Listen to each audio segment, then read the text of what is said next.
को जिता दीजिए। लोगों को ये तरीका से लोगों को कैसे इस जाल में रखा जाए, ये जाल में रखने का जो तरीका है ये है चुनाव का तरीका, और यही हो रहा है। ये जो आप देखते हैं, देखिए जितनी भी लड़ाई हो रही है, पता चलता है जायज सवाल को लेकर के जब आप संघर्ष करते हैं तब पता चलता है पुलिस किसके लिए है। जब आप जायज बात के लिए आंदोलन करते हैं तब पता चलता है कि ये जो नेता लोग हैं, ये पार्टी जो है, ये मंत्री है, ये किसके लिए खड़ा है। ये आप देखें, जब किसान लोग आंदोलन करने लगे कि हमारा जो भाषण दिया था ये प्रधानमंत्री नरेंद्र मोदी कहा था कि हम एमएसपी देंगे किसानों को, हम उनको उनके फसल का जो लागत लगता है उसका 1.5 गुना उनको हम उस दाम पर हम उनका गेहूं खरीदेंगे, उनका धान खरीदेंगे, उनका सरसों खरीदेंगे, ये सब बात कहा था। जब किसान मांगने लगा, कहा कि हमारा दो, और किसान आकर के धरना पर बैठने आया, आपने देखा कि किसान के ऊपर क्या चला। उनको धरना पर बैठने नहीं दे रहा था।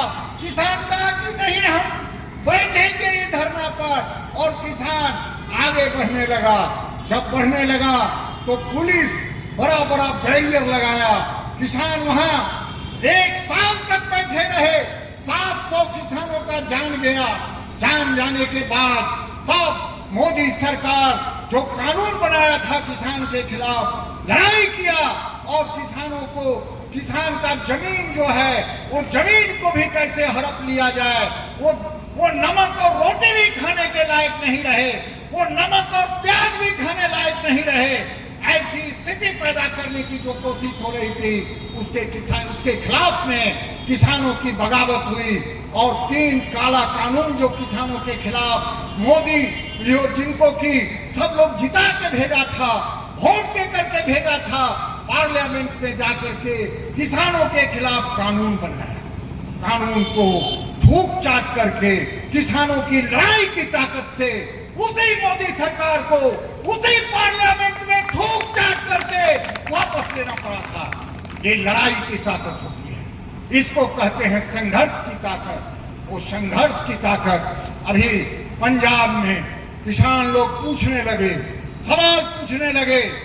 ये जो भाजपा के लोग जब चुनाव में जाने लगे, वहां घेर करके किसानों ने कहा कि हमारे सवाल का जवाब दो, और ये किसी को हमारे सभा में आकर के आम जनता को कुछ सवाल पूछने का मन हो वो पूछ सकता है। हमारे उम्मीदवार हैं, उनसे कुछ सवाल पूछ सकता है कि यशस्वी आपका नेता, आपकी पार्टी क्यों ये गलती कर रही है, ये पूछने का हक है। वो पूछा। इलेक्शन कमीशन जो कहते हैं आप, जो इलेक्शन कमीशन, वो इलेक्शन कमीशन भी उनको नोटिस नहीं किया, वो नोटिस कर दिया, वो पार्टी को नोटिस कर रहा है। वो कह दिया कि आप सवाल नहीं पूछ सकते हैं, आप किसी से कुछ सवाल नहीं कर सकते हैं। ये आज सवाल आ गया, इस जगह पर चला गया। इसलिए ये सारा तंत्र जो बना हुआ है वो आपके लिए नहीं बना है, आपकी हिफाजत के लिए नहीं बना हुआ है, ये दिखावा में है हिफाजत के लिए। लेकिन ये सब आज आपको क्या है, आपको अधिकार है, आप लड़ते रहिए। पर्चा दिया गया, कब दिया गया? कांग्रेस के जमाना में पर्चा दिया गया। यहाँ पर गरीब लोगों को ये जमीन का पर्चा आप जानते हैं।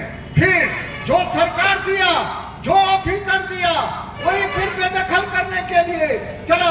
फिर आप कानून से आप लड़ते रहिए, आप पुलिस के पास जाइए, कोर्ट में जाइए, ऊपर से नीचे तक गरीब दौड़ता रहे। ये गरीबों की स्थिति, ये गरीब, ये है हिम्मत तो कैंप लगाओ, है हिम्मत। ये कोई नेता जो ये जीत के जाएंगे पार्लियामेंट में, जीते हुए भी हैं, यहाँ के जनप्रतिनिधि भी हैं ये लोग, लेकिन है हिम्मत। ये 5 साल पहले ये पार्लियामेंट के मेंबर थे, यहाँ बैठो। गरीबों के साथ जो अन्याय हो रहा है, ये हिम्मत है, ये हिम्मत नहीं है, ये नहीं कर सकते हैं, क्योंकि ये खुद अन्याय करते हैं। नाना जगह ये लोग अन्याय करते हैं। ये देखा जा रहा है ये अन्याय रात दिन अन्याय कर रहे हैं और अन्याय करके कैसे रुपया के जोर पर, कैसे प्रशासन के जोर पर ये